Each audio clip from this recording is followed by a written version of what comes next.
والذنب جاء مني العفو منك إلهي والذنب جاء مني والظن فيك جميل حسن يا ربي ظني والظن فيك. چادر اپنے اوپر لٹکانے کا مقصد اسلام کیا بیان کرتا ہے؟ زینت کو چھپانا، یعنی آپ کا چہرہ زینت ہے، آپ کا وجود زینت ہے، آپ کا لباس زینت ہے، اس کو چھپانے کے لیے اپنے اوپر چادر لے لو. اور اب جو ہمارے ہاں چل رہا ہے، سوٹ کتنے کا ہے جو عورت پہنتی ہے؟ 500 روپے کا، 1000 روپے کا، 2000 روپے کا. اور وہ برقع جس سے میں نے اس سوٹ کی زینت چھپانی ہے وہ کتنے کا ہے؟ 5000 روپے کا. اس پہ نگ لگے ہیں، اس پہ موتی لگے ہیں، اس پہ کڑھائی ہوئی ہے. یہاں پہ چادر ڈالنی ہے تاکہ آنکھوں پر کسی کی نظر نہ پڑے، لیکن اس کے کنارے پر موتی لگے ہوئے ہیں جو دور تک اس کی چمک نظر آ رہی ہے. اے مسلمان عورت، کیا تو اپنی تاریخ کو بھول گئی ہے؟ تو وہی عورت تھی جس کو عرب کے لوگ زندہ زمین میں گاڑ دیا کرتے تھے. اگر کسی بہن کے دل میں شیطان یہ جملے ابھارنے کی کوشش کر رہا ہے کہ اسلام بڑا شدید ہے، پردہ بڑا سخت ہے، یہ باتیں میرے دل کو نہیں لگتی، تو میں اس کی اصلیت یاد کرواتا جاؤں. تو وہی عورت ہے جو عربوں کے ہاں بھیڑ بکری کی طرح بیچی جایا کرتی تھی. تو وہی عورت ہے جس کو عرب زمین کے اندر زندہ درگور کر دیا کرتے تھے. تو وہی عورت ہے جس کی پیدائش پر عرب اپنا منہ چھپا کے پھرتے تھے، کیسے اس خبر کا سامنا کرے. درود و سلام پڑھ میرے محمد الرسول اللہ پر صلی اللہ علیہ وسلم، جس نے تجھے ذلت کی دلدل سے نکال کر عزت کے مقام پر فائز کیا ہے.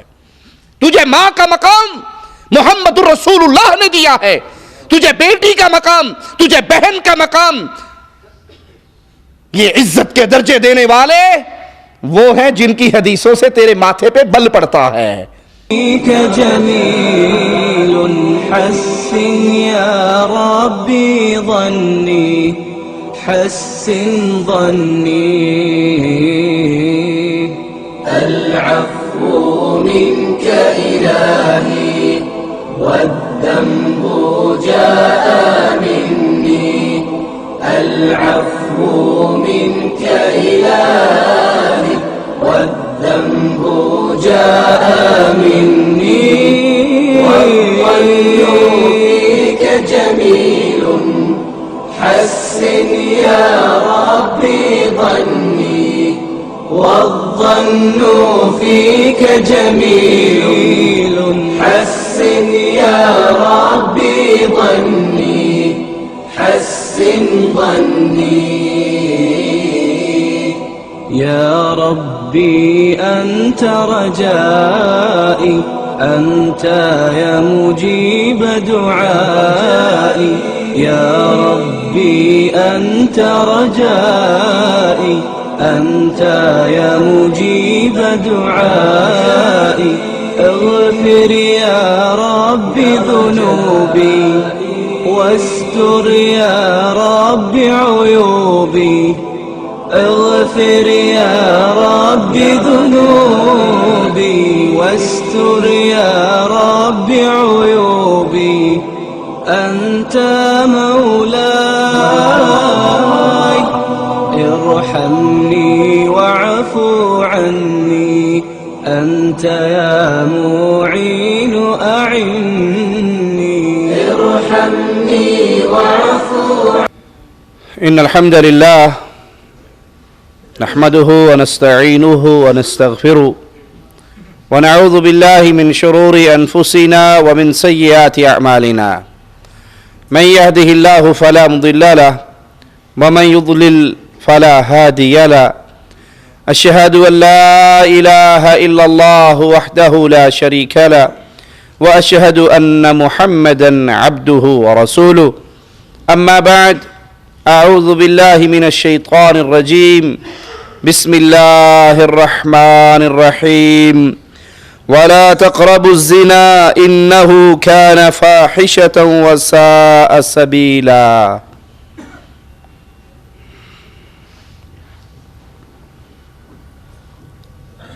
کبیرہ گناہوں میں ایک گناہ زنا کرنا. اسلام دین فطرت ہے، وہ انسان کی عزت، اس کی نسل کی حفاظت کرتا ہے، اور جو امور عزت کے خلاف ہوں، حسب و نسب کی بربادی کا سبب بنے، اسلام ایسے عملوں کو شدت سے روکتا ہے. ایک شخص آئے اور کہنے لگے یا رسول اللہ صلی اللہ علیہ وسلم مجھے زنا کرنے کی اجازت دیجیے.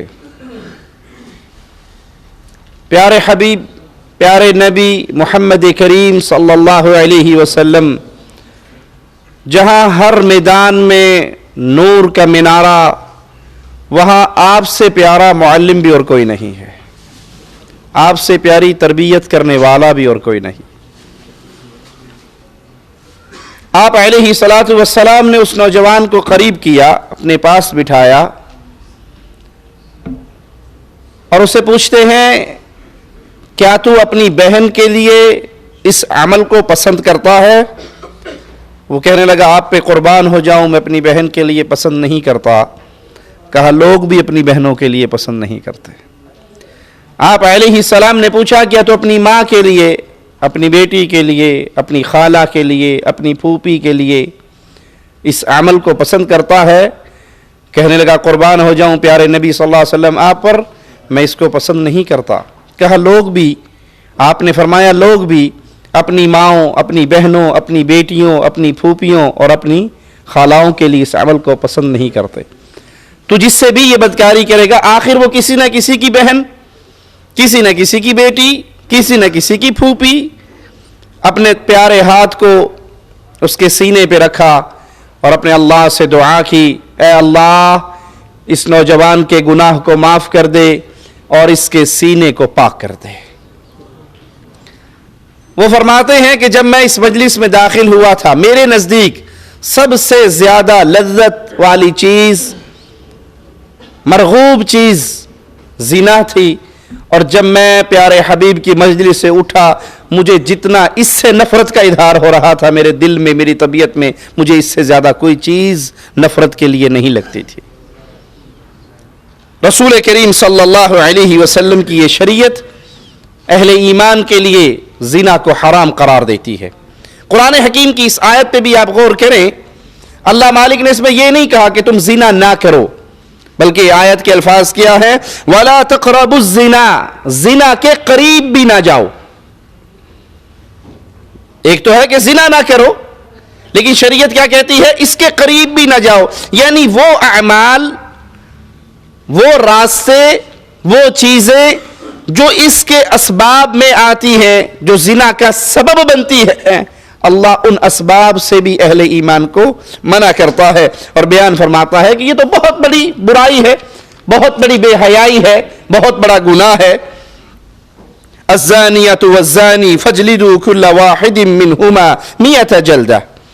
اگر کوئی مرد کوئی عورت یہ گناہ کر بیٹھے، یہ زنا کر بیٹھے، تو زانی مرد ہو زانی عورت ہو دونوں کو 100 درے لگائے جائیں. وَلَا تَأْخُذْكُمْ بِهِمَا رَأْفَةٌ فِي دِينِ اللَّهِ، اللہ کے دین کی حد کو قائم کرتے ہوئے تمہارے دل میں کسی قسم کی کوئی نرمی نہ آئے، ان کی طرف کوئی پیار اور محبت کا جھکاؤ والا نہ ہو، تم نرمی نہ کھاؤ ان کے اوپر، بلکہ جو اللہ نے حد مقرر کی ہے اس کو نافذ کرو. ان کنتم تؤمنون باللہ والیوم الآخر، اگر تمہارا اللہ پر اور آخرت کے دن پر ایمان ہے. ابو داؤد ترمذی میں ہے کہ رسول کریم صلی اللہ علیہ وسلم نے فرمایا جب کوئی بندہ زنا میں مشغول ہوتا ہے، لا یزنی زانی حین یزنی، جب زانی زنا کرتا ہے وہ مومن نہیں رہتا، اس کا ایمان اس کے اندر سے نکل جاتا ہے، اس کے سر پہ سایہ کر کے ٹہر جاتا ہے، انتظار کرتا ہے کہ کب یہ انسان اپنے اس گناہ سے باز آئے تو میں دوبارہ اس کے اندر داخل ہوں۔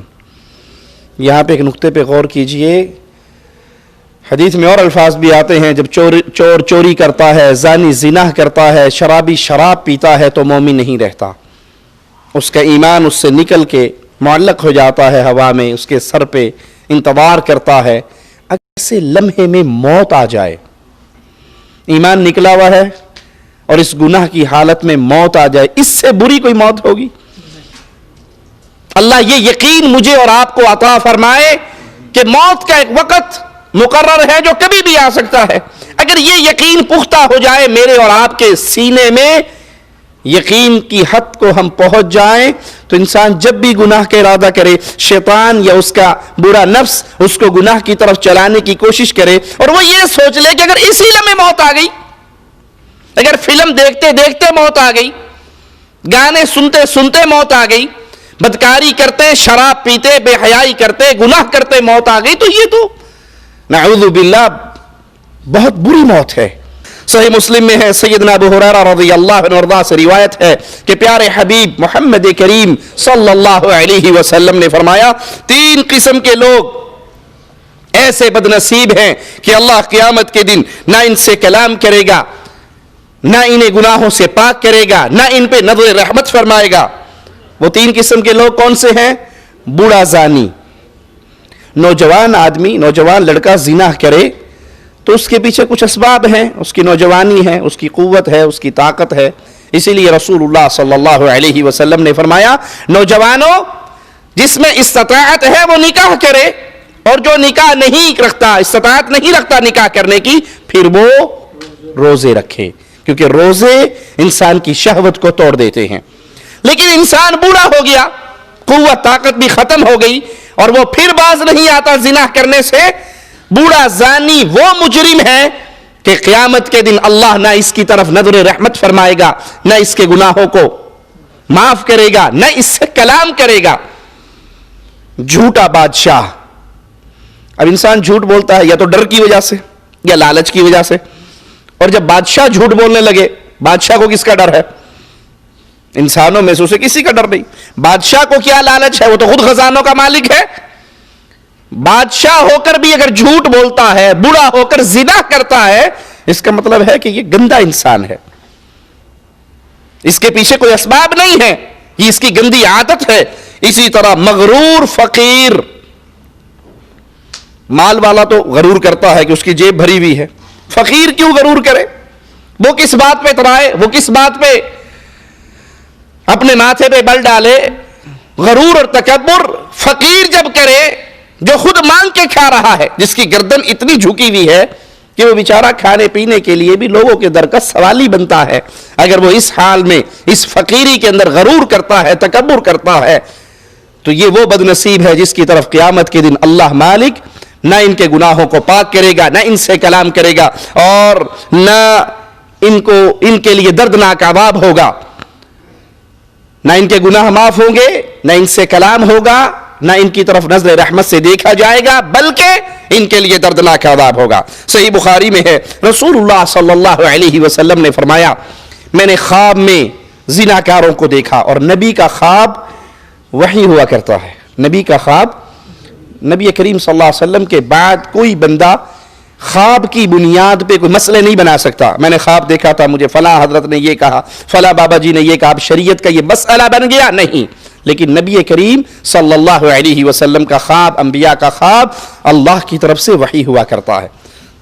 فرمایا میں نے خواب میں زناکاروں کو دیکھا جو ایک تنور کے اندر تھے، جس کا منہ تنگ تھا اور اس کا پیندا نیچے والا حصہ بہت چوڑا تھا، اور وہ اس کے اندر چیخ رہے، چلا رہے، شور شرابہ کر رہے، چیخنے چلانے کی آوازیں آ رہی، اور نیچے آگ کی شدت ہوتی، وہ آگ ان کو اوپر کی طرف لے آتی، قریب کہ وہ اس تنور سے نکل جائے، آگ پھر دھیمی ہوتی تو وہ زمین کی طرف واپس گڑے کی تہ میں لوٹ جاتے۔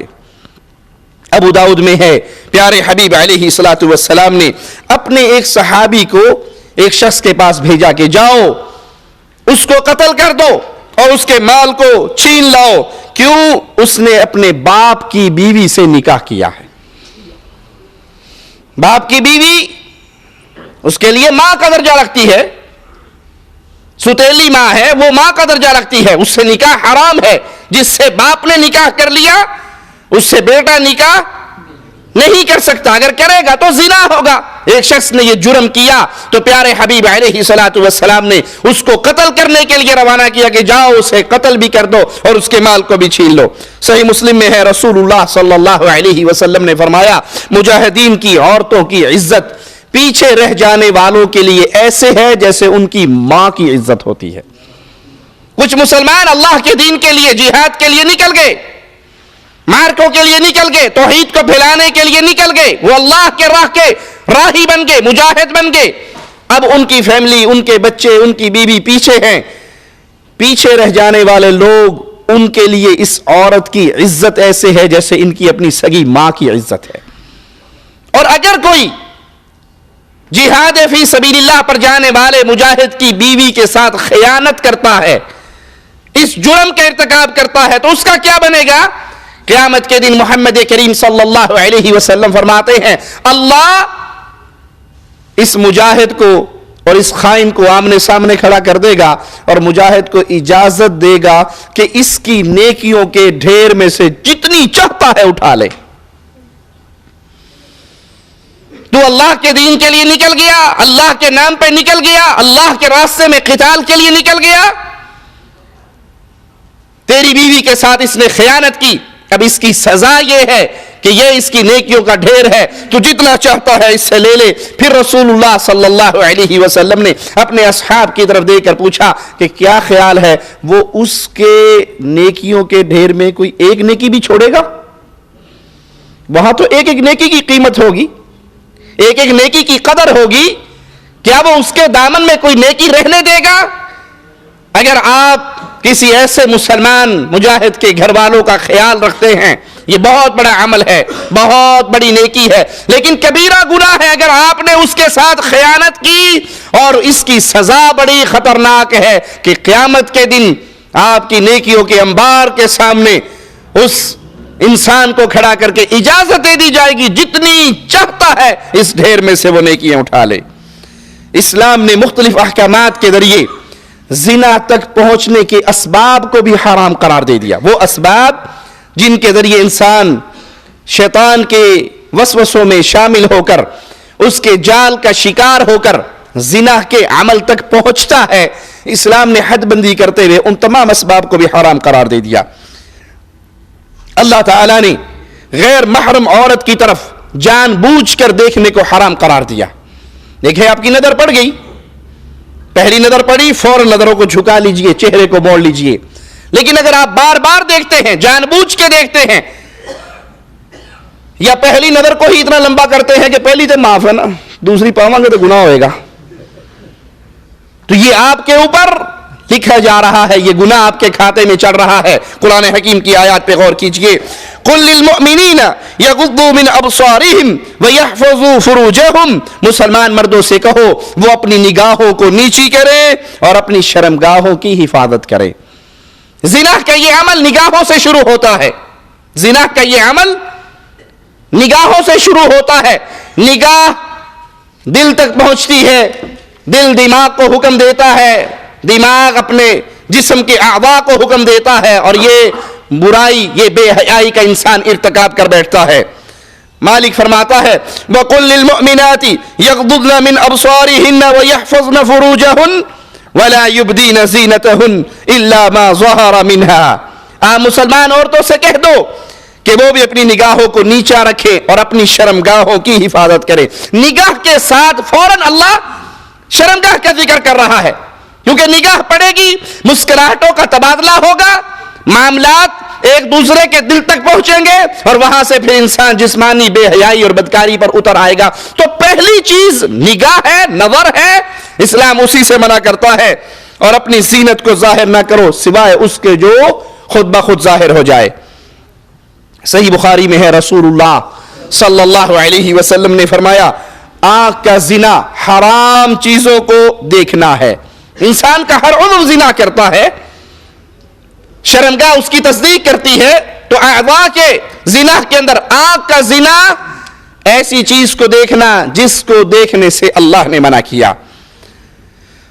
شریعت اسلامیہ مسلمان کو غیر محرم عورت سے، نامحرم عورت سے تنہائی میں ملاقات کرنے سے منع کرتا ہے، کیونکہ یہ شیطان کا بہت بڑا حربہ ہے. شیطان اس ذریعے سے داخل ہوتا ہے، وہ تنہائی میں ملاقات کرواتا ہے. اور جب کبھی ایک مرد اور ایک عورت تنہائی میں اکٹھے ہوتے ہیں، ان کا تیسرا شتومڑا نہیں ہوتا، شیطان خود ہوتا ہے. بڑا بابا ہوتے پہنچتا ہے. جب کہیں دو اکٹھے ہوتے ہیں، اور اکثر بعض دفعہ جیسا انسان ہو شیطان ویسا ہی جال بنتا ہے. بے حیا انسان ہے تو بے حیائی کا جال بنے گا، دیندار انسان ہے تو دینداری کا جال بنے گا. فیس بک کے اوپر دوستی کروائے گا کہ دیکھیے جی بالکل ٹھیک ہے، وہ لڑکی ہے مجھے پتا ہے، لیکن ہم تو صرف دینی میسج کرتے ہیں ایک دوسرے کو، ہم تو صرف دینی ای میلز فارورڈ کرتے ہیں. اس طرح کرتے کرتے وہ دینی میسج چلے، پھر دینی وہ ہوئی، پھر آہستہ السلام علیکم کیا حال ہے آپ کا، ٹھیک ہے بس اس سے زیادہ نہیں، نا اس سے زیادہ نہیں، بالکل نہیں. پھر کچھ عرصے کے بعد آپ کی عمر کتنی ہے، بائی دا وے میں نے ویسے ہی پوچھا تھا، ویسے میں نے نہیں بالکل نہیں. اب شیطان آپ کو سٹیپ بائی سٹیپ لے کے جا رہا ہے، نام دین کا استعمال کرتا ہے. اور انتہائی آخری سٹیج کیا ہوتی ہے کہ پھر اس بے حیائی، اس بدکاری، اس زنا کے اندر وہ انسان کو ملوث کر دیتا ہے. جب پانی سر سے گزر جاتا ہے، شیطان بھاگتے ہوئے کہتا تو آپ ہی میرے مگر لگا، میں تو تینوں نہیں لایا، میں تو انگل لائی سی، بس تو خود ہی چلتا رہا. ویسا ہمیشہ جال بنتا ہے. لہذا شیطان کے جالوں سے اپنی آگاہی حاصل کیجئے اور بچنے کے جو ذرائع شریعت ہمیں بتاتی ہے اس کو اختیار کیجئے. صحیح بخاری و مسلم میں ہے، نبی کریم صلی اللہ علیہ وسلم نے فرمایا تم عورتوں کے پاس تنہائی میں جانے سے بچو، عورتوں کے پاس تنہائی میں نہ جاؤ. ایک انصاری صحابی نے پوچھا یا رسول اللہ صلی اللہ علیہ وسلم دیور کے بارے میں کیا حکم ہے؟ پیارے حبیب علیہ الصلوۃ والسلام کے جملے سنیے، اور میں درد کے ساتھ یہ بات یہاں پر کہوں گا. مومن وہ ہوا کرتا ہے جس کو جو حدیث رسول ملے، اس کے گھر میں، اس کے خانوادے میں، اس کے جسم پہ، اس کے ماحول میں اس حدیث کے خلاف عمل ہو رہا ہو تو وہ جو حدیث ملے اس پہ فوراً عمل کرے. اگر حدیث میرے مطلب کی ہے اور میں عمل کر رہا ہوں، اور جس حدیث سے میرے اوپر چوٹ لگتی ہے میں اس کو چھوڑ رہا ہوں، یہ تو کوئی مشکل کام نہیں، تو سب کر لیں گے. شیعہ بھی کچھ نہ کچھ حدیثوں پر تو عمل کرتے ہوں گے نا، قبر پرست بھی کوئی نہ کوئی حدیثوں پر تو عمل کرتے ہوں گے زندگی کے معاملات میں. اہل شرک، اہل بدعت بھی چند احادیث، چند اعمال وہ شریعت کے مطابق کرتے ہوں گے. اگر یہی روٹین میری ہے کہ آمین کی حدیث مجھے پتہ لگی تو میں نے زور سے آمین، رفعین کی حدیث پتہ لگی تو کندھوں تک میرے دونوں ہاتھ اٹھ گئے، فاتحہ پڑھنے کی حدیث ملی تو میں مناظرے کر رہا ہوں، جھگڑ رہا ہوں، لوگوں کو قائل کر رہا ہوں. لیکن جہاں حدیث ملی کہ بھابھی سے پردہ ہے، اوکھی گل ہے، تو پھر میرے اور ان میں کیا فرق رہ گیا؟ سائل پوچھتا ہے، انصاری صحابی پوچھتے ہیں یا رسول اللہ صلی اللہ علیہ وسلم دیور کے بارے میں کیا حکم ہے؟ پیارے حبیب محمد کریم صلی اللہ علیہ وسلم نے فرمایا دیور تو موت ہے. کیا معنی؟ جیسے تم موت سے ڈرتے ہو، جیسے تم موت سے بھاگتے ہو، ایسے دیور سے بچو. اور اکثریت گھرانوں کی الا من رحم ربی 99% کہا جا سکتا ہے اہل توحید گھرانے، اہل حدیث گھرانے، موحدین کے گھرانے، ان کے گھروں میں باقی حدیثوں پہ عمل ہوگا. تصویریں لٹکی ہوئی آپ کو نظر نہیں آئیں گی، ٹیلی ویژن، گانے، فلمیں نظر نہیں آئیں گی، لیکن بھابھی، دیور، جیٹھ ایک ٹیبل پہ بیٹھ کے کھانا کھاتے ہوئے نظر آئیں گے. یہ حدیث کس کے لیے ہے؟ اگر میرا مزاج یہ ہے کہ اس حدیث پہ عمل کرنے سے گھر میں لڑائی ہوتی ہے، امی ابو ناراض ہوتے ہیں، بھابھی ناراض ہوتی ہے، دیور ناراض ہوتا ہے، بھائی بڑے ناراض ہوتے ہیں کہ یہ کون سی حدیث لے کر آگے، کتنا گھر کے اندر پیار تھا، کتنا گھر کے اندر محبت تھی، ایک ٹیبل پہ بیٹھ کے ہم کھانا کھایا کرتے تھے، اب یہ نئی حدیث لے کے آگے کہ بھابھی سے پردہ کرنا ہے. آخر وہ عورت کہاں بیٹھ کے کھانا کھائے؟ وہ تنہائی میں بیٹھے گی. اگر یہ میرا مزاج ہے تو یہ مزاج محمد کریم کی اتباع کرنے والے صحابہ کی سنت پہ چلنے والے کا نہیں ہو سکتا. اللہ کے حبیب نے فرمایا دیور موت ہے. دیور کو موت کیوں کہا گیا؟ گھر کی عورت باہر کے کسی بندے کے ساتھ بے حیائی کے اندر الجھے، اس کے بہت کم چانس ہیں. اس کے بہت کم چانس ہیں. کیوں؟ عورت گھر سے باہر نکلے گی تو کسی سے سلام دعا ہوگی. عورت غیر آدمی کے ساتھ چلے گی، ہر بندہ انگلی اٹھائے گا یہ فلاں کی بیوی ہے، یہ کون ہے، کس کے ساتھ جا رہی ہے. لیکن وہ ایک گھر میں ہے، ایک چار دیواری میں ہے، جہاں پر اس کا دیور اس کے ساتھ ہے، اس کا جیٹ اس کے ساتھ ہے. یہاں پہ شیطان کو جتنا جلدی موقع مل سکتا ہے وہ غیر آدمی سے نہیں مل سکتا. غیر آدمی کی طرف عورت بڑھے گی تو شک کی ہزار نگاہیں اٹھیں گی، لیکن دیور جیٹ کی طرف اگر شیطان اس کو لے کر جائے گا تو یہاں پہ شک، پابی جی پابی ماں ورگی بندی، بھابی تو ماں جیسی ہوتی ہے. اور ہندوؤں کی تہذیب ہے، مجھے معاف کر دیجئے گا، ہندوؤں کی تہذیب ہے کہ شادی کے وقت دیور کو کیا بناتے ہیں جی؟ بھابی کی گود میں بٹھا کر کیا کہتے ہیں؟ سڑبالا. بھابی کی گود میں بٹھایا جاتا ہے دیور کو اور کہا جاتا ہے جیسے تیری ماں ہے یہ بھی ماں ہے. ارے اسلام نے اس کو ماں نہیں کہا، اسلام اس کو موت کہہ رہا ہے. اسلام اس پر موت کا لفظ پکار رہا ہے. پیارے حبیب کی پیاری زبان الفاظ ادا کر رہی ہے، دیور موت، اور ہم کہیں بھابی ماں ورگی. اس کا مطلب ہے کہ ہم اللہ کی شریعت کے مسائل کو پیارے حبیب کے سے زیادہ جانتے ہیں. نعوذ باللہ ثم نعوذ باللہ. اور میں اللہ کی قسم اٹھا کر کہتا ہوں، میں ایسے مسائل، ایسے گھرانوں کے مسائل کو جانتا ہوں ذاتی طور پہ جہاں پر اس پردہ نہ ہونے کی وجہ سے دیور اور بھابی کئی سال تک بدکاری کا شکار رہے. ایک ہفتہ پہلے مجھے ایک شخص کا فون آیا اور اس نے کہا کہ 4 سال تک، اللہ کی قسم اٹھا کر اس نے کہا 4 سال تک میں اور میری بھابی ہم بدکاری کرتے رہے، بالآخر میری بھابی نے میرے بھائی سے طلاق لے لی. اس نے سوال کر کے پوچھا کیا میں اس سے شادی کر سکتا ہوں؟ انا للہ و انا الیہ راجعون. اس ساری خباثت کے پیچھے، اس ساری بے حیائی کے پیچھے کیا ہے؟ بڑوں کا ایک جملہ، بھابی ماں جیسی ہوتی ہے، بھابی سے کیا پردہ. ارے یہ ماں ہوتی تو شریعت اس کو ماں قرار دیتی. جو ماں تھی، اللہ کے نبی نے بھیجا صحابی کو، اس نے اپنی باپ کی بیوی سے نکاح کیا ہے، اس کو قتل کر دو، اس کا مال چھین لاؤ. لیکن جب ماجرا بھابی کا آیا، دیور اور جیٹ کے ساتھ پردے داری کے مسئلے پر، تو پیارے حبیب نے فرمایا دیور موت، دیور موت ہے. اللہ کے لیے اپنے گھرانوں کی فضا کو بدلو. اگر آپ کو سچی محبت ہے پیارے حبیب علیہ الصلوۃ والسلام سے. اب تو گھرانوں کی یہ حالت ہے، اگر کسی کی نیک بیوی دیور سے پردہ کرنا چاہتی ہے، جیٹ سے پردہ کرنا چاہتی ہے، تو خامد لڑتا ہے.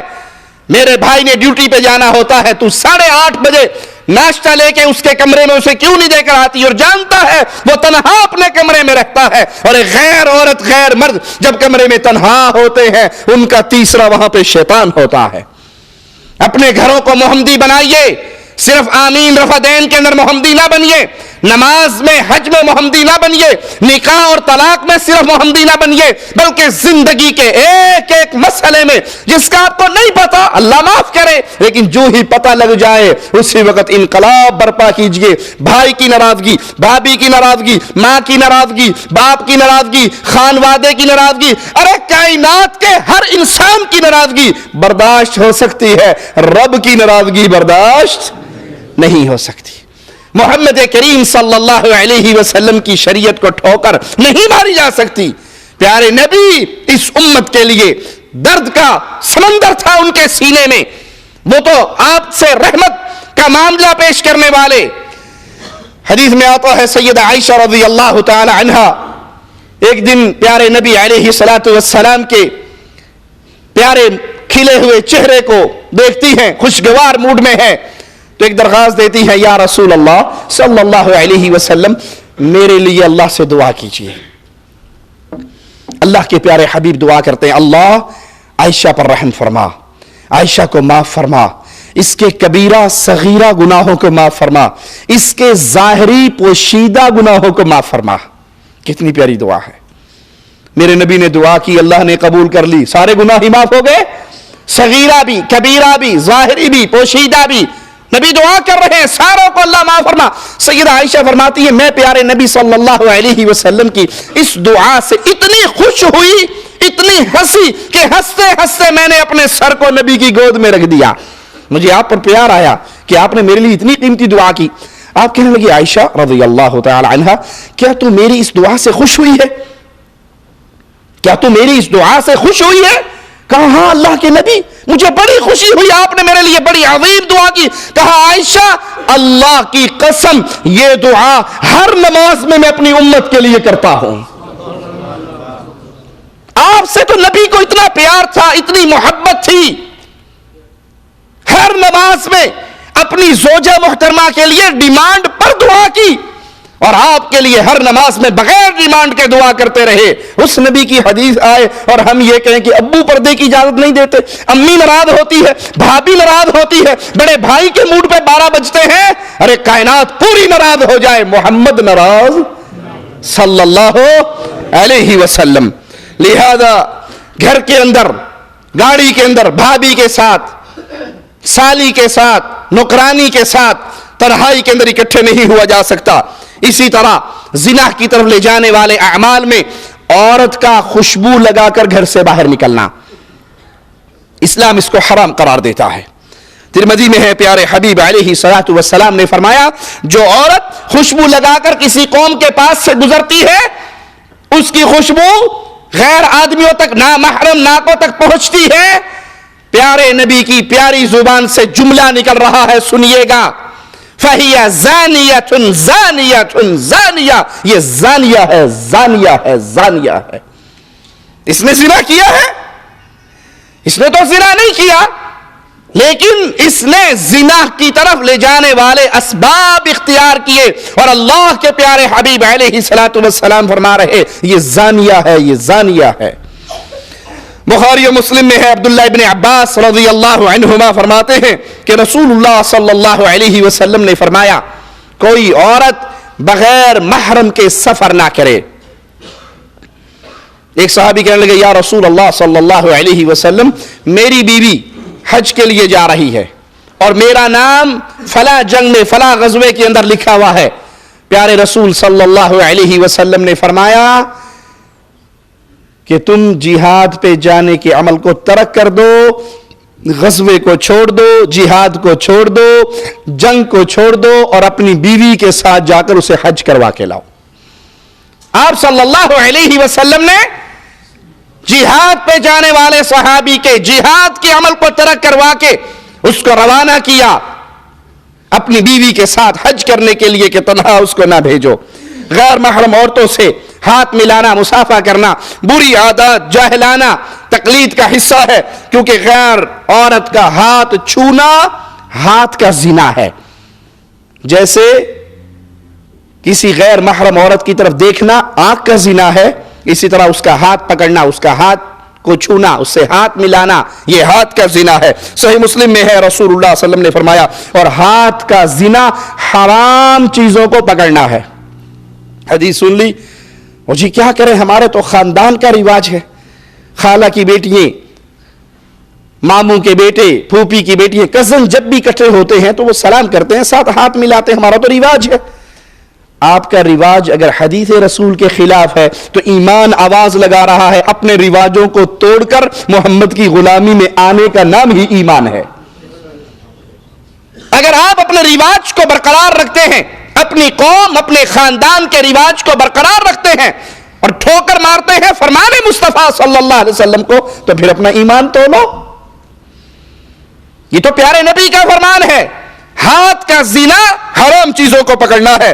اور مالک فرماتا ہے یا ایھا النبی قل لازواجک وبناتک ونساء المؤمنین یدنین علیہن من جلابیبہن، اے نبی صلی اللہ علیہ وسلم، اللہ پیارے نبی کو حکم دے رہا ہے اپنی بیویوں سے، اپنی بیٹیوں سے، اور مسلمان عورتوں کو یہ حکم دے دو کہ اپنے اوپر اپنی چادروں کو لٹکا لیا کریں۔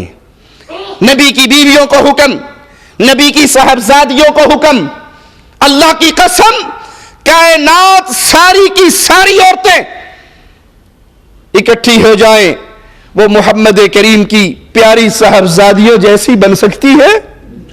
کوئی فاطمہ جیسی ہو سکتی ہے؟ سیدہ فاطمہ رضی اللہ تعالی عنہا فرماتی ہے، علی جنازہ رات کو اٹھے، میرا جنازہ رات کو اٹھانا۔ سیدنا علی پوچھتے ہیں فاطمہ کیوں؟ کہا محمد کی بیٹی کی غیرت گوارا نہیں کرتی اس کے کفن کی چادر پہ بھی غیر مردوں کی نظر پڑے۔ آپ کی اور میری بیٹی کی آئیڈیل کون ہے؟ فاطمہ تو زہرا ہے یا نور جہاں ہے؟ ہم نے کس کو اپنے لیے آئیڈیل بنایا ہے؟ اپنی بیٹیوں کو کس کی سیرت پڑھاتے ہیں، کس کی سیرت سناتے ہیں، کس کی سیرت کے قصے ان کو یاد کرواتے ہیں؟ کس راہ کے راہی ہم اپنی بیٹیوں کو بنا رہے ہیں؟ اے نبی اپنی بیٹیوں کو، اپنی بیویوں کو اور تمام مسلمان عورتوں کو حکم دے دو کہ وہ اپنی چادروں کو اپنے اوپر لٹکا لیں۔ چادر اپنے اوپر لٹکانے کا مقصد اسلام کیا بیان کرتا ہے؟ زینت کو چھپانا، یعنی آپ کا چہرہ زینت ہے، آپ کا وجود زینت ہے، آپ کا لباس زینت ہے، اس کو چھپانے کے لیے اپنے اوپر چادر لے لو۔ اور اب جو ہمارے ہاں چل رہا ہے، سوٹ کتنے کا ہے جو عورت پہنتی ہے؟ 500 روپے کا، 1000 روپے کا، 2000 روپے کا۔ اور وہ برقع جس سے میں نے اس سوٹ کی زینت چھپانی ہے وہ کتنے کا ہے؟ 5000 روپے کا۔ اس پہ نگ لگے ہیں، اس پہ موتی لگے ہیں، اس پہ کڑھائی ہوئی ہے۔ یہاں پہ چادر ڈالنی ہے تاکہ آنکھوں پر کسی کی نظر نہ پڑے، لیکن اس کے کنارے پر موتی لگے ہوئے ہیں جو دور تک اس کی چمک نظر آ رہی ہے۔ اے مسلمان عورت، کیا تو اپنی تاریخ کو بھول گئی ہے؟ تو وہی عورت تھی جس کو عرب کے لوگ زندہ زمین میں گاڑ دیا کرتے تھے۔ اگر کسی بہن کے دل میں شیطان یہ جملے ابھارنے کی کوشش کر رہا ہے کہ اسلام بڑا شدید ہے، پردہ بڑا سخت ہے، یہ باتیں میرے دل کو نہیں لگتی، تو میں اس کی اصلیت یاد کرواتا جاؤں۔ تو وہی عورت ہے جو عربوں کے ہاں بھیڑ بکری کی طرح بیچی جایا کرتی تھی۔ تو وہی عورت ہے جس کو عرب زمین کے اندر زندہ درگور کر دیا کرتے تھے۔ تو وہی عورت ہے جس کی پیدائش پر عرب اپنا منہ چھپا کے پھرتے تھے، کیسے اس خبر کا سامنا کرے۔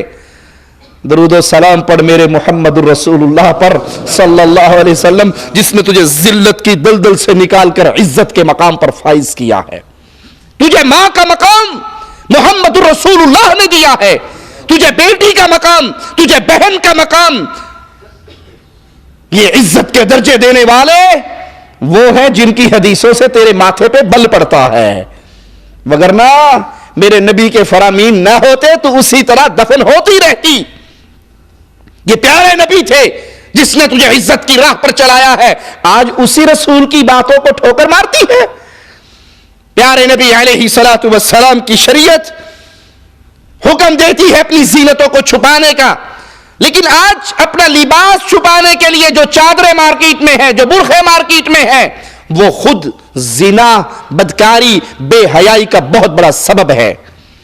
یہ برقعہ پہن کے 50 سالہ عورت بھی جائے تو 70 سالہ آدمی کی نظر اٹھ جائے تو فوراً نیچے وہ 2 منٹ وہ بھی رک کے دیکھتا ہے کون جان رہی ہے۔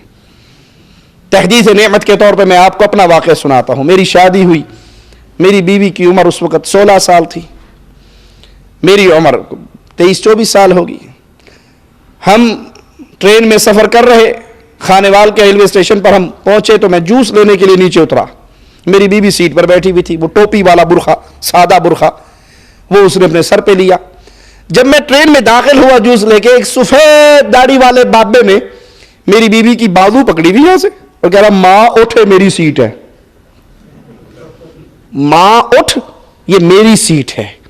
اب وہ ٹوپی والے سادے برقعے کے اندر اس 50-60 سالہ بابے کو نہیں پتا کہ اندر 60 سالہ ہے یا 16 سالہ ہے۔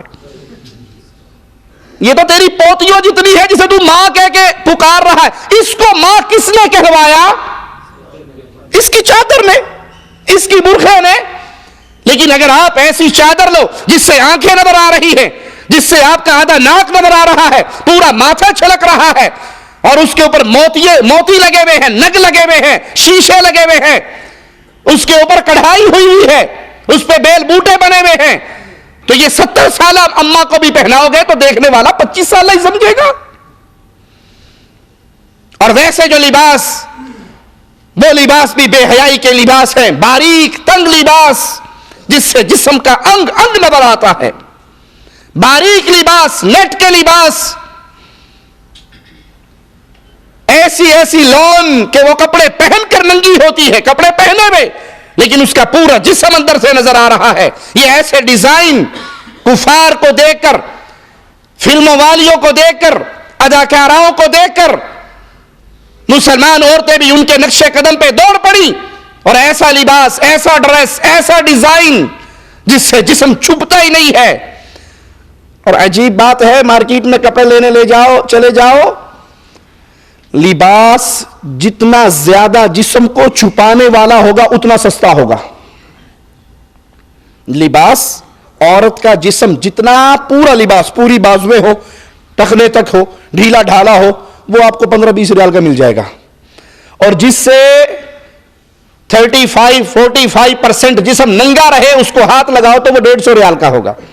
جتنا مختصر ہے اتنا ریٹ زیادہ ہے. یہ تو بے حیائی کا لباس ہے, اس کو بیچنا بھی حرام ہے, اس کو خریدنا بھی حرام ہے, اس کو پہننا بھی حرام ہے. اور ایسے لباس میں کفار کی مشابہت ہوتی ہے, اور کفار کے ساتھ ان کے لباس میں, ان کی عادات میں, ان کی طور طریقوں میں ان کی تقلید کرنا اسلام اس کو حرام قرار دیتا ہے. کچھ لباس ایسے ہوتے ہیں جن پہ تصویریں بنی ہوئی ہیں, عورتوں کے لباس ہیں تو ناچنے اور گانے والیوں کی تصویریں ہیں جنہیں فنکارائیں اور امن کی سفیر, ثقافت کی سفیر کہا جاتا ہے, حالانکہ وہ ناچنے والی ہیں جن کے اوپر اللہ کے رسول صلی اللہ علیہ وسلم نے لعنت کی ہے. یہ ملعون عورتیں ہیں جو اپنے وجود کو لوگوں کے سامنے ٹیلی ویژن کی سکرین پہ پیش کرتی ہیں, جو تھر تھراتی ہے, غیر مرد نظریں ان کو دیکھتی ہیں, ان کے گھنگروؤں کی آواز گونجتی ہے. ان کی ساری زینت ان کے خاوند کے لیے تھی لیکن وہ عوام کے لیے پیش کر رہی ہے. یہ ملعون عورت ہے. صحیح مسلم میں ہے, پیارے حبیب علیہ الصلوۃ والسلام نے فرمایا 2 قسم کے جہنمی ایسے ہیں جن کو میں نے ابھی نہیں دیکھا. کیا معنی؟ وہ بعد میں پیدا ہوں گے. پیارے حبیب علیہ الصلوۃ والسلام کے دور میں نہ تھے. 2 قسم کے جہنمی. ایک قسم کے وہ ظالم لوگ جن کے ہاتھوں میں گائے کی دم کی طرح کے کوڑے ہوں گے, جن کو وہ لوگوں کو جن سے ماریں گے ظلم کے ساتھ, بے انصافی کے ساتھ. ایسا حکمران طبقہ جو لوگوں پہ ظلم کرے گا, ان پہ کوڑے برسائے گا, درے برسائے گا. نبی فرماتا ہے یہ جہنمی ہے, میں نے ان کو نہیں دیکھا. اور وہ درے اور کوڑے بصورت ظلم ہوں گے, حدود کے قیام کے لیے نہیں, انصاف کی فراہمی کے لیے نہیں, ظلم و ستم کرتے ہوئے. اور ایسی عورتیں وہ بھی جہنمی ہیں. نبی کریم ان کو جہنمی قرار دے رہے ہیں صلی اللہ علیہ وسلم, جو لباس پہنی ہوئی ہوں گی مگر برہنہ ہوں گی. زیب و زینت کا اظہار, ان کا لباس تنگ, جالی کا لباس, نیٹ کا لباس, اتنا ٹائٹ, اتنا تنگ, چوڑی دار پجامے. وہ پجامہ پہننے کے باوجود اس کی ٹانگ کی جسامت بتا رہی ہے یہ کتنی موٹی ہے, کتنی پتلی ہے. اس کا جسم کا ایک انگ عیاں ہو رہا ہے, لباس پہنا ہوا ہے, لیکن وہ اپنی چال ڈھال سے, اپنے لباس سے, اپنے ڈیزائنوں سے, کفار کی مشابہت سے وہ لباس پہننے کے باوجود ننگی ہوگی, برہنہ ہوگی. لوگوں کو اپنی طرف مائل کرنے والی, خود ان کی طرف مائل ہونے والی. جو غیرت مند ہوتی ہے وہ کسی کی طرف مائل ہوتی ہے, وہ کسی کو اپنی طرف مائل کرتی ہے. ایک عورت کا جھگڑا, ایک مسلمان عورت کا. میری بہنوں یہ تمہارے لیے آئیڈیل ہے, ان عورتوں کی سیرتوں پہ آؤ. ایک عورت نے جا کر قاضی کے سامنے مقدمہ کر دیا, میرا خاوند میرا حق مہر نہیں دے رہا. خاوند انکار ہو گیا, خاوند نے کہا نہیں, منکر ہو گیا اس کے حق مہر سے. معاملہ قاضی کے پاس پہنچ گیا. عورت سے کہا گیا کوئی گواہ پیش کر کہ اس نے تیرا حق مہر نہیں دیا. وہ گواہ بھی آ گیا. قاضی نے کہا تم گواہی دیتے ہو؟ کہا ہاں. قاضی کہنے لگا لازم ہے کہ گواہی دینے سے پہلے عورت کا منہ تو دیکھے کہ یہی وہ بی بی ہے یا کوئی اور تو نہیں. تو عورت اپنا منہ ننگا کرو, تاکہ گواہ تمہارا چہرہ دیکھ سکے. غیرت مند خامن کے کانوں سے یہ جملے ٹکرائے. کہنے لگا قاضی صاحب رک جائیے, میں تسلیم کرتا ہوں میں نے اپنی بیوی کا حق مہر دینا ہے, لیکن اللہ کی قسم میری غیرت برداشت نہیں کرتی کہ بیوی میری ہو اور بھری عدالت میں اس کا منہ اور دیکھے. یہ غیرت کہاں مر گئی ہمارے گھروں سے. اب تو اس چیز کو بہت اپریشیٹ کیا جاتا ہے کہ عورت بے پردہ ہو کے خامن کی باہوں میں باہیں ڈال کر ایئرپورٹ پہ جا رہی ہے, ریلوے اسٹیشن پہ جا رہی ہے, بس سٹینڈ پہ جا رہی ہے, گاڑی سے نکل کے پلازے میں جا رہی ہے. اور اگر سامنے سے اس طرح کے بے غیرت دیوس لوگوں کی طرح کے اور بھی سامنے سے آ جائیں تو وہ ایک دوسرے کو اپنی بیوی, ان سے ملیے یہ میری بیگم ہے, آپ کہتے ان سے ملیے یہ میری بیگم ہے, دونوں کہتے آپ سے مل کر بہت خوشی ہوئی. یہ غیرت مند ہے. وہ غیرت مند چلا اٹھا قاضی صاحب میری بیوی عدالت میں منہ نہیں کھولے گی, میں تسلیم کرتا ہوں میں نے حق مہر اس کا دبایا ہوا تھا, میں دینے کے لیے تیار ہوں, چہرہ کھلنے نہیں دوں گا. وہ غیرت مند عورت وہ بھی کھڑی ہوگی, کہنے لگی قاضی صاحب میرا خامن اتنا غیور ہے, اتنا غیرت مند ہے, میری عزت کا اتنا بڑا رکھوالا ہے, میں آپ کو گواہ بنا کر کہتی ہوں میں نے اس غیرت مند خامن کا حق مہر معاف کر دیا. یہ غیرت مند لوگ ہیں, یہ تمہارے آئیڈیل ہیں, یہ تمہارے بزرگ ہیں, ناچنے والے, گانے والے, تھرکنے والے, اپنی بیوی کو بنا سوار کر لوگوں کو دکھانے والے, یہ بے غیرت ہیں, دیوس ہیں, ان کا تمہارے دین کے ساتھ کوئی رشتہ نہیں ہے. نبی ان کو جہنمی قرار دے رہے ہیں.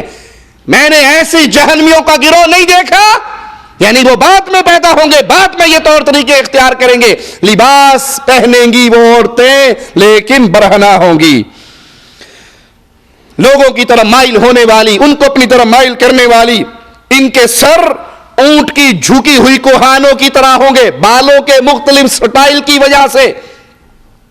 وہ کبھی بال کسی سٹائل کے بنائیں گے, کبھی کسی طرح کا جوڑا کریں گی, کبھی انڈین فلم میں کسی ہیروئن کو دیکھ لیا, کبھی پشتو فلم میں دیکھ لیا, کبھی پاکستانی فلم میں دیکھ لیا, کبھی انگلش فلم میں دیکھ لیا, تو جیسے ناچنے گانے والی کو دیکھا ویسا سر بنا لیا. ان کے سر اونٹوں کی کوہانوں کی طرح ہوں گے. ایسی عورتیں جنت میں نہیں جائیں گی, نہ خوشبو پائیں گی. ایسی بدنصیب عورتیں نہ جنت میں جائیں گی نہ خوشبو پائیں گی. اور یہ روایت صحیح مسلم میں ہے, 2128 حدیث نمبر ہے. اے غیرت مند مسلمان, اے محمد کریم کا کلمہ پڑھنے والی, اگر عزت کی پاس تیرے دل میں باقی ہے تو یہ تیرے نبی کا تیرے لیے حکم ہے صلی اللہ علیہ وسلم. قوم لوط والا عمل کرنا گناہ کبیرہ ہے. مالک فرماتا ہے وَلُوطًا اِذْ قَالَ لِقَوْمِهِ انکم لتأتون الفاحشۃ ما سبقکم بها من احد من العالمین. لوط کا بھی ذکر کرو جب انہوں نے اپنی قوم سے کہا تم اس بدکاری پر اتر آئے ہو جو تم سے پہلے دنیا کے اندر, جہان کے اندر کسی نے نہیں کی. انکم لتأتون الرجال, تم اپنی شہوت کو پورا کرنے کے لیے مردوں کے ساتھ بدفعلی کرتے ہو. اس بدکاری کا ارتکاب سب سے پہلے لوط علیہ السلام کی قوم نے کیا. اور اس قوم کا انجام کیا ہوا, قرآن حکیم کی آیت پہ غور کیجئے. فَلَمَّا جَاءَ أَمْرُنَا جَعَلْنَا عَالِيَهَا سَافِلَهَا وَأَمْطَرْنَا عَلَيْهَا حِجَارَةً مِّن سِجِّيلٍ مَّنضُودٍ. پھر جب ہمارا حکم آ پہنچا, یعنی اللہ کا عذاب آ پہنچا, ہم نے اس بستی کے اوپر کے حصے کو نیچے اور نیچے کے حصے کو اوپر کر دیا اور ان پر کنکریلے نوکدار پتھر برسائے جو تہ بہ تہ برسے. حدیث میں آتا ہے کہ فرشتے اس بستی کو اٹھا کر اتنا بلند لے گئے کہ آسمان کے فرشتوں نے اس بستی کے جانوروں کی آوازیں بھی سنی. ان پر اللہ کا عذاب برسا. ایک تو ان کی بستی کو اٹھا کر الٹ دیا گیا اور پھر تہ بہ تہ آسمان سے ان پر نوکیلے پتھروں کی بارش بھی ہوئی. ابو داؤد اور ترمذی میں ہے رسول کریم صلی اللہ علیہ وسلم نے فرمایا جب تم کسی کو قوم لوط والا عمل کرتے ہوئے دیکھو تو فاعل اور مفعول دونوں کو قتل کر دو. اس گناہ کی سزا اسلام میں قتل ہے, ان کی گردن زنی ہے, ان کو مار دینا ہے, ترمذی اور ابن ماجہ میں ہے، رسول کریم صلی اللہ علیہ وسلم نے فرمایا سب سے بڑھ کر اپنی امت پر مجھے جس چیز کا خوف ہے وہ قوم لوط جیسا عمل ہے۔ اپنی قوم، اپنی امت پر میں جس چیز میں سب سے زیادہ ڈرتا ہوں وہ اس گناہ کی وجہ سے۔ مسند احمد میں ہے، رسول اللہ صلی اللہ علیہ وسلم نے فرمایا اللہ کی اس شخص پر لعنت ہے جو شخص قوم لوط والا عمل کرے۔ آپ نے 3 مرتبہ اپنے ان جملوں کو دہرایا، اللہ کی لعنت ہے، اللہ کی لعنت ہے، اللہ کی لعنت ہے اس پر جو قوم لوط والا عمل کرتا ہے۔ ترمذی میں ہے، رسول کریم صلی اللہ علیہ وسلم نے فرمایا اللہ تعالیٰ اس شخص کی طرف رحمت کی نظر سے نہیں دیکھے گا جو کسی مرد یا عورت کے ساتھ بدفعلی کرتا ہے، وہ گناہ کرتا ہے جو قوم لوط نے کیا تھا، اللہ قیامت کے دن اس کی طرف نظر رحمت نہیں فرمائے گا۔ ابو داؤد میں ہے، نبی کریم صلی اللہ علیہ وسلم نے فرمایا ملعون ہے وہ شخص جس نے اپنی بیوی کے ساتھ بدفعلی کی، اس کے ساتھ وہ گناہ کیا، وہ انسان ملعون ہے۔ اس پہ رسول اللہ صلی اللہ علیہ وسلم لعنت کی آواز سنا رہے ہیں ایسے مردود کے لیے۔ ابو داؤد میں ہے، رسول اللہ صلی اللہ علیہ وسلم نے فرمایا جو شخص کسی کاہن کے پاس گیا، کسی نجومی کے پاس، جادوگر کے پاس، کاہن کے پاس گیا اور جو اس نے کہا اس کی تصدیق کی، یا اپنی بیوی سے حالت حیض میں جمع کیا یا اس کی دبر میں بدفعلی کی، تو اس نے اس دین سے برات کر لی جو دین محمد پہ نازل ہوا تھا صلی اللہ علیہ وسلم۔ یہ گناہ چھوٹا گناہ نہیں ہے، یہ بہت بڑا گناہ ہے۔ وہ اس دین سے برات کر لیتا ہے، اس دین سے بیزار ہو جاتا ہے جو دین محمد کریم صلی اللہ علیہ وسلم پہ نازل ہوا۔ اب تو باقاعدہ قانون پاس کیے جاتے ہیں، ہم جنس پرستی کا قانون۔ کتنے ہی وہ کفار کے ملک ہیں جن کو دیکھ کر کلمہ پڑھنے والوں کی بھی رالیں ٹپکتی ہیں، شاید کاش کسی طرح ہم بھی وہاں جا کر آباد ہو جاتے۔ ارے مغرب کی طرف دیکھ کے بھاگتے ہو جہاں جا کے سورج بھی غروب ہو جاتا ہے۔ وہ جانوروں کا ماحول ہے، وہ جانوروں کا گھر ہے، وہ جنگل کا گھر ہے، بلکہ جانور بھی یہ برا عمل نہیں کرتے، اور وہاں باقاعدہ قانون پاس ہوا ہم جنس پرستی کا، جو جس کے ساتھ چاہے نکاح کر لے۔ اللہ نے جو پیدا کیا تھا مرد اور عورت کا تعلق، اس کو توڑ کر یہ بے حیائی اور بدکاری اور اللہ سے جنگ کرنے کا اعلان کرنے والا معاشرہ ہے جہاں پر ہم جنس پرستی کا قانون چلے۔ دیوس اس انسان کو کہتے ہیں جس کے گھرانے میں زنا جیسا برا عمل، برا فعل ہو رہا ہو، یا ایسے اعمال ہو رہے ہو جو اعمال انسان کو زنا کی طرف لے جائیں، جیسے بے پردگی، نامحرم مردوں اور عورتوں کا اختلاط۔ اس کے باوجود یا تو وہ اس عمل کو اچھا سمجھے یا کم از کم اچھا نہ سمجھے تو خاموشی اختیار کرے، اس انسان کو کہتے ہیں یہ دیوس ہے، جو دیکھ رہا ہے اپنی بیوی میں، اپنی بیٹیوں میں، اپنی بہنوں میں، اپنی عورتوں میں یا تو زنا ہو رہا یا ایسے اعمال ہو رہے جو زنا کا پیش خیمہ ہے، جن کے بعد زنا کا ماجرا ہموار ہوتا ہے، اور وہ خاموش رہے، انہیں نہ روکے، یہ دیوس انسان ہے۔ رسول کریم صلی اللہ علیہ وسلم نے فرمایا، نسائی کے اندر یہ روایت موجود ہے، 2563 حدیث نمبر ہے، 3 قسم کے لوگوں کو اللہ تعالیٰ قیامت کے دن نظر رحمت سے نہیں دیکھے گا۔ 3 قسم کے لوگ ایسے بدنصیب ہیں جو قیامت کے دن مالک کی نظر رحمت سے محروم ہوں گے۔ ثلاثة لا ينظر اللہ الیہم یوم القیامہ، اللہ دیکھے گا نہیں قیامت کے دن ان کو۔ وہ 3 بدنصیب کون سے ہیں؟ پہلا، ماں باپ کا نافرمان۔ ماں باپ کا نافرمان وہ بدنصیب ہے جس پہ قیامت کے دن مالک کی طرف سے نظر رحمت نہیں ہوگی۔ مردانہ طور طریقوں والی عورت، اللہ نے پیدا عورت کیا ہے اس کو، لیکن بال کٹوانے میں جاتی ہے تو بوائے کٹ کہ دور سے اگر کوئی دیکھ لے تو پتہ نہ لگے بہن جی جان ڈے نے یا پا جی جان ڈے ہے، دونوں پارٹیوں میں چل جاتی ہوں، کوئی مشکل نہیں۔ لباس مردوں جیسا، طور طریقے مردوں جیسے، چال ڈھال مردوں جیسا، گفتگو کا سٹائل مردوں جیسا، مردانہ آواز نکال کے اپنے آپ کو شو کروائے کہ کوئی مینو باجی نہ کہے۔ کوشش ہوتی ہے کئی عورتوں کی مر جاتی ہیں وہ یہ سن کر کہ اس نے مجھے پہچان لیا کہ میں ہی نہیں ہوں، میں شی ہوں. بڑی کوشش ہوتی ہے کسی طرح مجھے کوئی شی نہ کہے، ہی مان لے. اسی طرح کئی ہی ہیں بیچارے جن کی بڑی کوشش ہے کہ اللہ کا واسطہ ہے پیسے لے لو، سانو ہی نہ کیا جائے. وہ جا رہے ہوں گے پیچھے لمبی چٹیا پونی کیے ہوئے. پونی تو پرانی ہو گئی، اب تو میں نے کئی جگہ پر کچھ ایسی ہی چلتی دیکھی ہے جنہوں نے ہیئر بینڈ بھی لگایا ہوا ہے، بال سوار کے یہاں سینٹر میں ہیئر بینڈ لگایا ہوا، اگوں وے کے لگی باجی جان رہی ہے. انا للہ و انا الیہ راجعون. لوگوں یہ کس کے طریقے ہیں؟ یا تو نکل جاؤ اسلام سے، بیزار ہو جاؤ، پھر جو مرضی کرو، جانور بن جاؤ، جنگل میں چلے جاؤ. اور اگر تم کہتے ہو کہ نہیں ہمارا رشتہ رسول اللہ سے نہ ٹوٹے صلی اللہ علیہ وسلم، تو یہ نبی نے تو نہیں طریقے دیے. مرد مونچھے صاف، داڑھی صاف، کلین شیو، اور پیچھے پونی ہے، سر پہ ہیئر بینڈ ہے، گلے میں لاکٹ ہے، ہاتھ میں انگوٹھیے ہیں. کوشش ہے پوری کی پوری کہ کوئی مجھے پہچان نہ سکے، میں لڑکی نظر آؤں. لڑکیوں کی کوشش ہے کسی طرح میں لڑکا نظر آؤں. لڑکوں کو حکم ہے نا شلوار ٹخنے سے اونچا رکھے، لڑکی کو حکم ہے ٹخنے سے نیچا کرے. باجی جی نے ایک گٹ اونچی کی ہوئی ہوتی ہے اور بھائی جی نے ٹخنے سے بھی نیچے کیا، بوٹ کے اندر دی ہوئی ہوتی ہے. جو کام لڑکیوں کا ہے وہ لڑکے کر رہے ہیں، جو لڑکوں کا ہے وہ لڑکیاں کر رہی ہیں. یہ وہ بدنصیب عورت ہے جو مردانہ طور طریقے اختیار کرے، قیامت کے دن اللہ اس پہ نظر رحمت نہیں کرے گا. اور دیوس وہ بے غیرت انسان جو اپنے گھر میں برائی کو دیکھے، زنا کی طرف لے جانے والے اعمال دیکھے، اس کے سینے میں غیرت نہ جاگے. غیرت مند کیسے ہوتے ہیں؟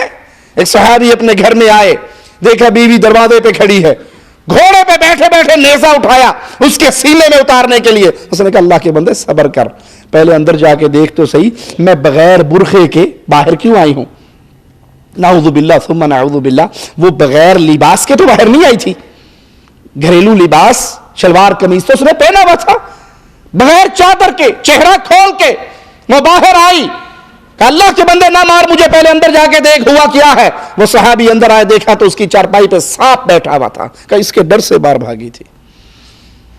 یہ غیرت مند ہوتے ہیں. ایک صحابیہ کا بیٹا شہید ہو گیا، وہ چادر میں لپٹ کے آئی، پورا برقع کر کے اہتمام کر کے آئی.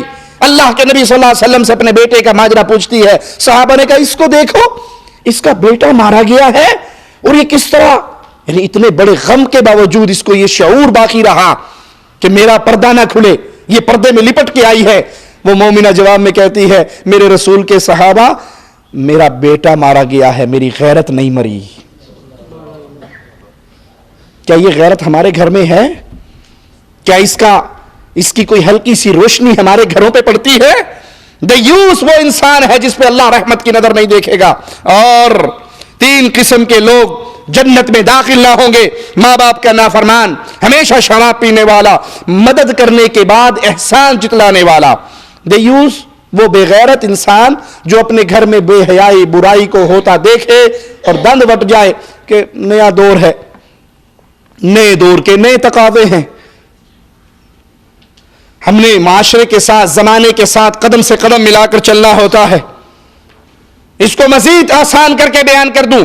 اگر آپ اپنے گھر میں آتے ہیں، کوئی اپنے گھر میں آئے اور اپنے گھر کی عورت کو غیر آدمی نامحرم مرد کے ساتھ تنہائی میں بیٹھا دیکھے اور اسے منع نہ کرے، سر سٹ لے، دند وٹ جائے، چپ کر جائے، آنکھیں بند کر جائے، کنی کترا کے نکل جائے کہ کوئی بات نہیں. کسی کی بیٹی، کسی کی بہن، کسی کی بیوی ایسے مرد کے ساتھ بیٹھی ہے جو اس کے لیے نامحرم ہے، وہ کزن ہو، وہ ماموں کا بیٹا ہو، وہ پھوپھی کا بیٹا ہو، وہ کزن ہو، وہ غیر آدمی ہو، غیر معاشرے کا ہو، اور وہ تنہائی میں اکٹھے اکیلے بیٹھے ہیں. غیرت مند وہ ہوتے ہیں. سیدنا سعد بیٹھے ہوئے نبی کریم کے پاس، باقی صحابہ بھی تشریف فرما. آپ نے پوچھا اگر تم اپنی بیوی کو غیر مرد کے ساتھ دیکھو تنہا بیٹھے ہوئے تو کیا کرو گے؟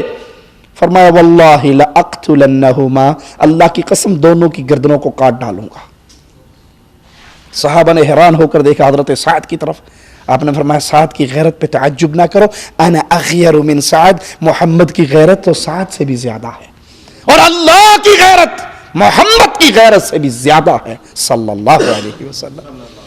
یہ غیرت مند ہے. لیکن اگر آپ اپنے گھر کے اندر یہ بے پردگی، عورتوں اور مردوں کا یہ اختلاط برداشت کرتے ہیں، ٹیلی فون پہ عورتیں ایک ایک گھنٹہ باتیں کر رہی اور آپ کو پتہ لگ بھی گیا کہ یہ لڑکی سے بات نہیں کر رہی بلکہ یہ کسی مرد سے باتیں ہو رہی ہے، یہ میلز کسی لڑکی نے نہیں بھیجی، کسی مرد نے بھیجی ہے، اس کے انٹرنیٹ پہ رابطے، فیس بک پہ رابطے، یاہو پہ رابطے، ٹیلی فون پہ رابطے، موبائل میسیجز یہ لڑکی کے لیے بلکہ کسی اور کے ساتھ ہے، اور آپ سر سٹ کے نکل جاتے ہیں کہ ٹھیک کوئی نہیں، وہ پرانا دور تھا جب پردے کی باتیں ہوتی تھی. اب تو یہ تقاضا ہے، اب تو یہ ضرورت ہے کہ لڑکی بالغ ہونے کے بعد اپنا ہمسفر خود چن لے. اور کئی عورتیں فخر سے کہتی ہیں امی جان نے بھی پسند کی شادی کی تھی، بڑی بہن نے بھی پسند کی تھی، میں کر لی تو کیڑا اوکھا کام کیتا. تو سمجھ لیجئے کہ اس گھر کے مرد جو ہیں وہ غیرت مند، وہ دیوس اور بے غیرت ہیں جو اپنے گھر کے اندر یہ بے حیائی دیکھیں. اور مجھے معاف کر دینا، یہ بے حیائی کی تعلیم اکثر مرد اپنے گھروں میں خود دیتے ہیں. کیسے؟ جب حضرت صاحب، مولوی صاحب، شیخ صاحب، چودھری صاحب، خان صاحب ڈش انٹینے کی لعنت لگا کے اپنے گھر میں دیتے ہیں اور اپنی بیگم کے ساتھ بیٹھ کے گندی فلمیں دیکھتے ہیں، تو کیا فلموں کے اندر تہجد کی نماز کا طریقہ سکھایا جاتا ہے؟ فلموں میں کیا ہوتا ہے؟ اس کی لڑکی، اس کا لڑکا دونوں باہر جا کے عشق کر رہے ہیں اور یہ میاں بھی بیٹھ دیکھ رہے ہیں. اللہ کرے اس ہیرو کی اس ہیروئن سے شادی ہو جائے، بیچاروں کا بڑا پیار. اب جو کچھ دیکھ رہے ہو، تمہاری بیٹی وہ دیکھ رہی ہے، تمہارا بیٹا وہ دیکھ رہا ہے، تو اپنی بیٹی اور بیٹے کو بغیرت تم نہیں بنا رہے. یہ عشقیہ فلمیں، یہ عشقیہ میگزین، یہ گندی باتیں، یہ گندے ماحول تم نے پرووائڈ کیے ہیں. اس کا مطلب ہے تم بھی بے غیرت ہو اور اپنی اولاد کو بھی دیوس بنا رہے ہو. غیرت مند گھرانوں کے اندر ایسی باتیں نہیں ہوا کرتی. وہاں عزت کی بات ہوتی ہے اور وہاں شرف کی بات ہوتی ہے. اسی طرح کبیرہ گناہوں میں سے شلوار کو ٹخنے سے نیچے لٹکانا کبیرہ گناہ ہے، بغیر تکبر کے. یہاں یہ مسئلہ بھی سمجھ لیجئے، بغیر تکبر کے کسی کی شلوار نیچے ہو رہا، آپ کو نہیں جی وہ صاحب وہ تکبر سے نیچے لٹکاؤ تب گناہ ہے نا، ویسے تو گناہ نہیں ہے. ہم تکبر سے نہیں لٹکاتے، ہم تو ویسے لٹکائی ہوئی ہے. آئیے یہ مسئلہ بھی حل کرتے ہیں. صحیح بخاری میں ہے، رسول اللہ صلی اللہ علیہ وسلم نے فرمایا ما اسفل من الکعبین، جو تہبند ٹخنوں سے نیچے لٹکے ففی النار، وہ جہنم میں ہے، وہ آگ میں ہے. جو کپڑا ٹخنے سے نیچے لٹکے وہ جہنم میں ہے. اس حدیث میں، صحیح بخاری کی حدیث 5787 حدیث نمبر، اس حدیث میں تکبر کا ذکر عام حدیث ہے. جس کا کپڑا، اس کی پینٹ، اس کی شلوار، اس کی تہمت، اس کی چادر، اس کی ثوب، اس کی بست، اس کا کپڑا اگر ٹخنے سے نیچے ہے تو یہ حصہ آگ کے اندر ہے. بغیر تکبر کے نیچے کرنا بھی حرام ہے اور وہ آگ کی وعید پاتا ہے. ابو داؤد میں ہے، رسول کریم صلی اللہ علیہ وسلم نے فرمایا مومن کا تہبند آدھی پنڈلی تک ہو تو کوئی حرج نہیں. جس کا کپڑا اس کی آدھی پنڈلی تک ہے، نبی اس کو کیا کہہ رہے ہیں؟ مومن. مومن کی تہبند، اس کی شلوار، اس کی ثوب، اس کا کپڑا آدھی پنڈلی تک ہو تو کوئی، ہماری تھوڑی سی ٹخنے سے اونچی ہو تو کیا تانا ملتا ہے، چھوٹے بھائی دی پائے ہیں. یہ ساری باتیں ہمارے معاشرے کے اندر ایک نئی چیز بن گئی ہیں. پچھلے دنوں کراچی سے کسی محترمہ نے فون کر کے مجھے خوب گالیاں دی. وہ بیچاری جتنی گالیاں دے سکی اس نے دی اور کہنے لگی تم نے سوائے شلوار اونچی کرنے کے سیکھا کیا ہے، سوائے داڑھی نیچے کرنے کے سیکھا کیا ہے. ہم نے کہا معاف کرنا، یہ تو طریقہ ہمیں رسول اللہ نے سکھایا ہے. داڑھی لٹکائی ہم نے اپنی مرضی سے تو نہیں، ہمارے ابو جی کا تو حکم نہیں ہے کہ داڑھیوں کو لٹکاؤ، یہ تو محمد کریم کا حکم ہے. وفر اللحا، اپنی داڑھیوں کو بڑھاؤ. وفرو ای کثیرو، بڑھاؤ، زیادہ کرو. شلوار بلند کرنے کا حکم ہمیں محمد رسول اللہ نے دیا ہے صلی اللہ علیہ وسلم. آپ نے فرمایا مومن کے لیے کوئی حرج نہیں اگر اس کی ثوب، اس کا کپڑا، اس کی تہمت اس کی آدھی پنڈلی میں ہو. وہ کہنے لگی کہ آپ کہتے ہیں عورتوں سے کہ کزن کے پاس نہ بیٹھو، ہم نہیں کہتے، رسول اللہ کہہ رہے ہیں، رسول اللہ صلی اللہ علیہ وسلم کہہ رہے ہیں کوئی عورت نامحرم کے ساتھ نہ بیٹھے، اور جو تنہائی میں بیٹھے گا، عورت اور مرد نامحرم ہے، دونوں حرام ہے ایک دوسرے کے لیے۔ نامحرم کون؟ جس سے نکاح ہو سکے، باپ سے نکاح نہیں ہو سکتا، بھائی سے نہیں ہو سکتا، بیٹے سے نہیں ہو سکتا، چچا سے نہیں ہو سکتا، تایا سے نہیں ہو سکتا، یہ محرم ہے۔ نامحرم جس سے کسی کنڈیشن میں کبھی بھی نکاح پاسبل ہو، ان کے ساتھ بیٹھے گا تو تیسرا شیطان ہوگا۔ تمہیں ہم پہ اعتراض نہیں ہے، محمد رسول اللہ پہ اعتراض ہے۔ کہنے لگی آپ کہتے ہو کہ فلاں دیوس ہے، فلاں بے غیرت ہے، یہ دیوس ہم نے اپنے پاس سے نہیں کہا، پیارے نبی فرما رہے ہیں تین وہ ہیں جن کو اللہ قیامت کے دن نہیں دیکھے گا۔ وہ تین کون ہیں؟ ان میں تیسرا دیوس۔ آپ نے کہا ایک تقریر کے اندر نور جہاں کے پیچھے نہ چلو، وہ تو کنجری ہے۔ ناچنے والیوں کو کیا کہا جاتا ہے؟ اگر آپ کو ہمارے یہ جملے برے لگے تو رسول اللہ کی حدیث ہم نے آپ کو سنائی۔ اللہ کے نبی فرماتے ہیں جو عورت خوشبو لگا کر مردوں میں آتی ہے فَهِيَ زَانِيَةٌ۔ کنجری تو چھوٹا لفظ ہے، زانیہ تو اس سے بھی بڑا ہے، اور نبی اس کو زانیہ کہہ رہے۔ اگر آپ کو پیار ہے رسول اللہ صلی اللہ علیہ وسلم سے تو اس ظالم میڈیا کے پیچھے لگ کے اسلام کی چادر سے باہر نہ نکلو۔ ہم اپنی بات کہیں تو ٹھوکر مارو، ہماری زبان سے نکلتا ہے تو فاطمہ کے بابا کے جملے نکلتے ہیں صلی اللہ علیہ وسلم۔ ابو داؤد میں ہے اللہ کے نبی نے فرمایا مومن کا تہبند آدھی پنڈلی تک ہو تو کوئی حرج نہیں، آدھی پنڈلی سے لے کے ٹخنے تک نیچے ہو تب بھی کوئی حرج نہیں، ٹخنے تک اجازت ہے، لیکن جس نے ٹخنے سے نیچے کپڑا کیا وہ آگ میں ہے، جس نے ٹخنے سے نیچے کپڑا کیا وہ آگ میں ہے، اور جس نے فخر سے کپڑا گھسیٹا قیامت کے دن اللہ اس کی طرف نظر رحمت ہی نہیں کرے گا۔ جن سے مخالف کی مشابہت کرنا کبیرہ گناہ ہے۔ صحیح بخاری میں اللہ کے نبی نے فرمایا اللہ تعالیٰ نے ان عورتوں پر جو مردوں کی مشابہت کرتی ہیں اور ان مردوں پر جو عورتوں کی مشابہت کرتے ہیں لعنت فرمائی ہے۔ پونی کرنے والے بھائی، بوائے کٹ کرنے والی بہن، تم پہ اللہ کی لعنت ہے۔ ابو داؤد میں ہے اللہ کے نبی نے فرمایا ایسی عورت پر جو مردوں کا لباس پہنے اور ایسے مرد پر جو عورتوں کا لباس پہنے لعنت ہے۔ اللہ بھی لعنت کر رہا ہے، رسول اللہ بھی لعنت فرما رہے ہیں۔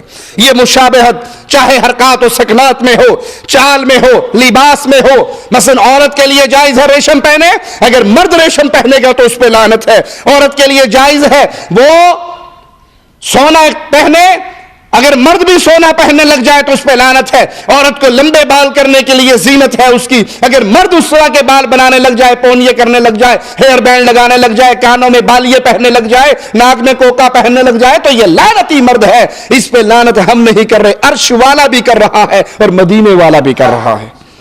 اگر اسی طرح عورت مردوں کا لباس اختیار کرتی ہے، عورت مردوں کا ڈریس پہنتی ہے، اس کی طرح امامہ پگڑی باندھ لیتی ہے، وہ کیپ مردانہ استعمال کرتی ہے تو اس پر بھی لعنت ہے۔ جعلی حسن پیدا کرنا کبیرہ گناہ ہے، بخاری و مسلم میں ہے۔ اللہ کے نبی نے فرمایا اللہ تعالیٰ کی لعنت ہے ان عورتوں پر جو اپنے حسن کے لیے رنگ گوندے اور رنگ گندوائیں۔ آپ نے دیکھا ہوگا وہ سوئیوں سے جسم کے اندر مختلف رنگ بھرتی ہے، مختلف پھول بناتی ہے، یہ دھوکہ ہے۔ آپ یہ رنگ گندوا کر اپنے آپ کو چینج کرنے کی کوشش کر رہی ہیں، اللہ کی پیدا کردہ خلقت کو بدلنے کی کوشش کر رہی ہیں۔ پلکوں کے بال اکھیڑیں یا پلکوں کے بال اکھڑوائیں، اکھیڑنے والی بھی اکھاڑنے والا بھی، اکھاڑنے والی بھی، ان دونوں پر اللہ کی لعنت ہے۔ خوبصورتی کے لیے دانتوں کے درمیان گیپ کم کروائیں یا فاصلہ کروائیں، یہ اس طریقے سے یہ عورتیں اللہ کی تخلیق کو بدلنا چاہتی ہیں، اس پر اللہ کی لعنت ہے۔ صحیح بخاری میں اللہ کے نبی نے فرمایا اللہ کی لعنت ہے اضافی بال لگانے والی اور لگوانے والی پر۔ کسی کے بال تھوڑے ہیں، وہ شادی اس کی ہونے لگی ہے، اب وہ بیوٹی پارلر میں جاتی ہے اور نقلی بال اپنے سر کے اندر جڑوا لیتی ہے یا وگ لگا لیتی ہے، وہ مرد کرے یا عورت کرے اس پر اللہ کی لعنت برستی ہے۔ خوبصورتی پیدا کرنے کے لیے جسم پہ رنگ بھرنے والی اور رنگ بھروانے والی، اس پر بھی اللہ کی لعنت ہے۔ اللہ سے دعا ہے اللہ ہماری خطاؤں کو معاف فرمائے، اللہ ہماری سیاہکاریوں کو معاف فرمائے، اللہ ہمیں زندہ رکھے، ایمان پہ رکھے، موت دے تو اس حال میں دے اللہ ہم سے راضی ہو، ہم اپنے اللہ سے راضی ہوں۔ اقول قولی ھذا واستغفر اللہ لی ولکم ولسائر المسلمین۔